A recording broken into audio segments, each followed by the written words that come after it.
President Trump, in his remarks when this bilateral meeting began earlier on today, said that the two are going to ink some kind of a trade agreement. Beyond that, we have very few detail, and actually this was not part of the original agenda.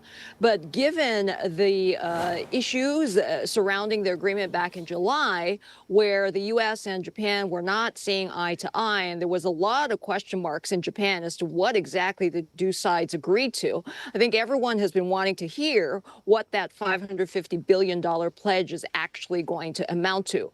I would expect if this is a signing ceremony to take it beyond that and to have found common areas where the two can work together, namely in the area of AI, scientific cooperation. I think pharmaceuticals is one. You talked about this a lot earlier with shipbuilding, which has defense capabilities as well. So I think those are possibly all on the agenda. For Sanae Takaichi, this is her chance to leave her own mark on this bilateral summit, because until now, it really she has been in the shadow of her former mentor, Shinzo Abe, who was assassinated 3 years ago. And he did have a very strong bond with U.S. President Donald Trump. But, beyond that, I think as we've been discussing, the U.S. and Japan should be able to see eye to eye on many events, particularly because she's very hawkish and advocates for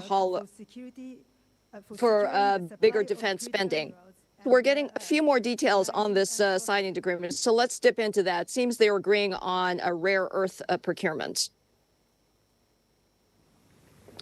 Rare earth, of course, is very critical to Japanese industry, not only for the batteries included in the hybrid cars, and with this spat going on between China and the U.S., supply chain issues have been very critical for Japanese corporations. So it looks like an agreement is on rare earths.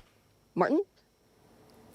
Okay, this is very interesting because as allies, very close allies, it would be in the interest of both sides, I think, to cooperate in terms of developing and securing a supply chain for critical minerals and rare earths. And this is obviously to counter what China is trying to do by restricting and curbing exports of its rare earths. So you remember that not so long ago, a couple of weeks ago, we were talking about the U.S. and Australia doing something very similar.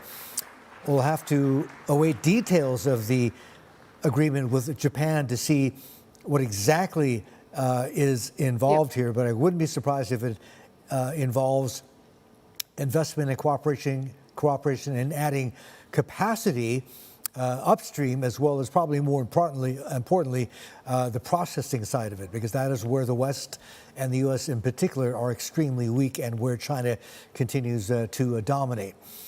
So this much we know. Just to recap, folks. Yeah, go ahead, Kaori. Yeah, I mean, Japan already has partnerships with other countries in rare earth, with Australia, with France as well. But the bulk of it, as you pointed out, is from China, because digging it out of the earth is dirty business ecologically, and so I think that's where the trouble lies. So I wouldn't be surprised, given that this is one of the major issues in the supply chain bottlenecks and has continued to dog corporations all over, including Japan and the U.S., that some kind of agreement would be inked between the two entities. And this, they want to bring this bilateral meeting beyond what's already been agreed to thus far. Indeed. And just to recap for viewers just tuning in and joining us, President Trump and Japan's new leader, Prime Minister Takaichi Sanae, have signed a framework for securing the supply of critical minerals and rare earths. So just moments ago, we were watching that signing ceremony. That is what this was all about.